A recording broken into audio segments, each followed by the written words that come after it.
jeetiin siyaama yaa gaarii shoota taliila. Kabajamtoota fi jaalatamtoota hordoftoota badhaas Mobile TV idduma isin jirtan nagaan keenyaaf salaamtaan teenya tan jaalala qilleensarraan dhiibbatti isin haadha qabdu erga isin jenneen booda isinirraa turuu keenyaaf dhiifama guddaa isin gaafanne isin jenna akkasumatti muuziqaa ajaa'ibaatti irratti isin godhuu deemaa jechuudha akkasumatti kan video teenya like godhin video teenya jalqaba like-dhaan eegala erga video teenya like gootaniin booda muuziqaa reektii baay'ee as jalaa argattan jechuudha akkasumatti diraamaa baay'ee haalaan isin gammachiisu kan gammachuu inni isin gammachiisu keessa waan biraa isin dhageessu isin duubatti yookaan nu duuba YouTube keenya gala yaatanii video keenya ol jettanii video teenya guutuu subscribe erga gootaniin booda hedduu as jalaa argattan kanaaf wanni isin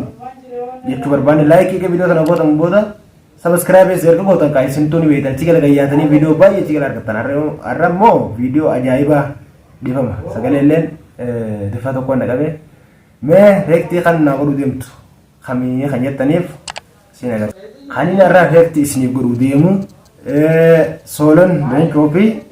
Kormoosoo Jamaalii jechuudha Solon Leencoo fi Kormoosoo Jamaal kan akkam jiru Majeetiin siyaama yaa gaarii shoota taliila. Takkaafuu waan isinitti bukabu kanaaf hamma xumura qophii keenyaatti nufaana turaa kan isiniin jiru mee Solon Leencoo fi Lukas Jamaal isaanii mee dubbannaan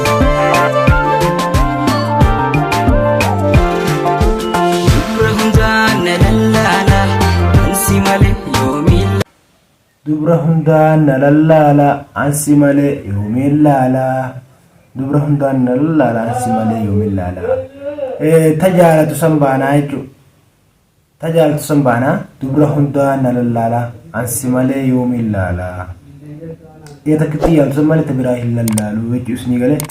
akkas meetti fufi ansi malee yoomiin laala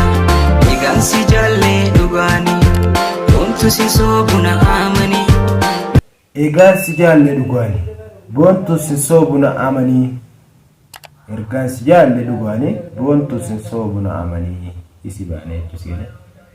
jaalallee fi akka isiin silleen shakkine dhiirame akka silleen shakkine jechuudha akkas jettee dhugaatti himte egaan si jaalle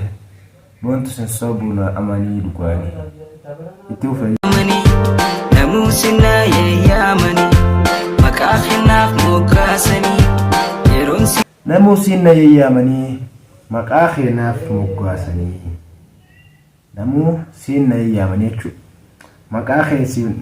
yookaan maqaa isii isaan moggaasan jechuudha maarree abaluu kan jedhame akkasii jechuudha ayyeemeetti beekaman yaamuu dhagayanii naan jaanii maamaa yee naan jaanii maamaa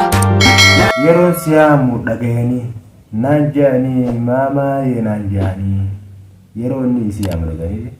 akkuma inni isii jee yaamu samirree maquma isii saniin isa yaamanii jechuudha meettuuf naan jaanii maamaa yee naan jaanii maamaa naan jaanii maamaa yee naan jaanii maamaa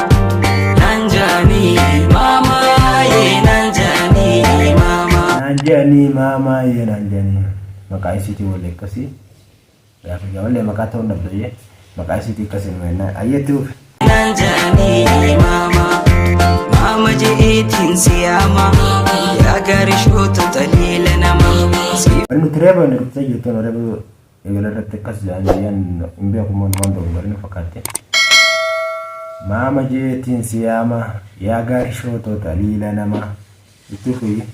siif hin jiraan irra yaadinuma taniin jiru tokko beeyse soma maama jeetiin jiraan irra yaadinuma taniin jiru tokko beeyseef suma siif hin jiraan irra yaadinuma taniin jiru tokko beeyseef suma isi baanayye itti ufi kopheesse soma maama jeetiin siyaama yaa gaarii shoota taliila nama siif hin jiraan irra yaadinuma taniin jiru tokko beeyse soma.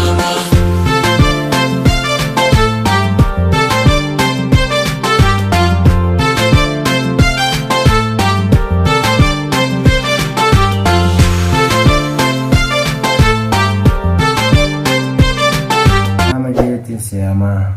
yaa gaarii shoota lama siifin jiraan irraa yaadinumaa taniin jiruu ta'u qopheesseef sumaa